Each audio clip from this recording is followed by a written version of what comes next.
Something strange is happening across all Indian households today. Families are getting smaller, and the money that is being spent per child is going through the roof.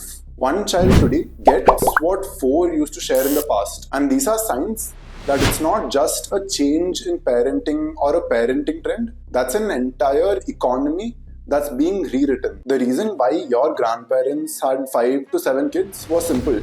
More hands meant more people helping them earn, more people to take care of them when they got old. Because at the time, kids were their insurance scheme, their pension scheme. And honestly, not all of them were expected to survive either. Infant mortality was so high that having 5 kids was how you made sure that at least 3 of them survived. Kids raised each other. The environment wasn't very comfortable either. And as a result of that, they grew up comparatively rough, unsupervised, and as a byproduct of this, resilient. They learned to share not because they had a choice, but because they had to. Our parents, on the other hand, had 2 or maybe 3 children. Vaccines worked, antibiotics worked, and by this time, infant mortality had also gone down, and they had also seen what good education could do. Their mindset was simple: having fewer kids but better odds. And this was very subconscious, by the way. But also, they ended up spending more per child than the previous generation. And as a result of this, you probably had siblings. You had siblings to fight with. You had siblings to lean on. And broadly, you were invested in but not suffocated. And now that math has changed again. In every major Indian city, the fertility rate has fallen below 2.1.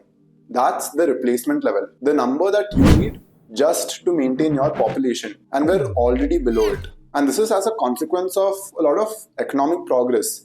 Female labor force participation is rising, which means increasingly both parents work, double income, and a single child. And that changes everything. And let me show you what that actually looks like and how it can look like down the line. The simple reason why I have so many aunts and uncles is because my parents had multiple siblings. My parents, on the other hand, had 2 children, me and my brother. I have way fewer cousins than my parents do. Now, if both my brother and I have 1 kid each, my kid will have 1 cousin from each side of their family, 2 uncles and 2 aunties. And because they have no siblings, by the time they have a child, that child will have no uncles, will have no aunties, and no siblings. The concept of Raksha Bandhan is going to be gone. There are going to be fewer birthday parties, fewer family functions. The entire social fabric of growing up, which is essentially built around big families, now start to thin out. The idea is not fear-mongering, and this is clearly just an extrapolation because nobody knows how the future is going to pan out, but the trend is clear. At least for the next 2 or 3 generations, families are going to keep getting smaller. And when you do have that child gets significantly more attention. You research everything, you compare everything, and as a result of this, you pay more for everything. The unbranded biscuit that your parents got you're not going to touch it. You're going to be reading ingredient lists, you're going to be researching about BIS certifications on toys, and all this because you can. And that's the shift. Parents are not just spending more, they are spending differently. Every purchase now becomes a decision. Every category moves from whatever is available to what's the best for my child. And those are signs that a market is being rebuilt from scratch. And also, it's not just in terms of products that parents buy, it's also the entire world around childhood that needs rebuilding. The streets that you and I used to play on have cars parked on both sides today. The empty plots of land on which we used to play cricket on, well, those are apartment complexes today. India has added 15 million cars in the past 5 years. And the first thing that disappeared were those empty parcels of land where kids could essentially do whatever they wanted in an unsupervised manner. Every category that adults take for granted, whether that be nutrition, whether that be play, or whether that be places to hang out, now has to be rebuilt from scratch for children. Part 2, the opportunity. So the question is, who's building it? But before that, think about India 20 years ago. We went from unbranded kirana stores to clean label organic produce. We went from the local barber to premium grooming. We went from the local gyms to cult. Every category went from unorganized to organized. And that same shift is now happening in all categories for children. The Indian children's market is already at a decently sized number at 1.5 lakh crores. But what's even more fascinating is how fast it's growing at a 12 to 15% CAGR. And it's broadly in one of these three big buckets. First, there are platforms. FirstCry IPO'd last year at a $2.4 billion valuation. And that's not just a baby store, that's essentially the infrastructure layer for everything children related.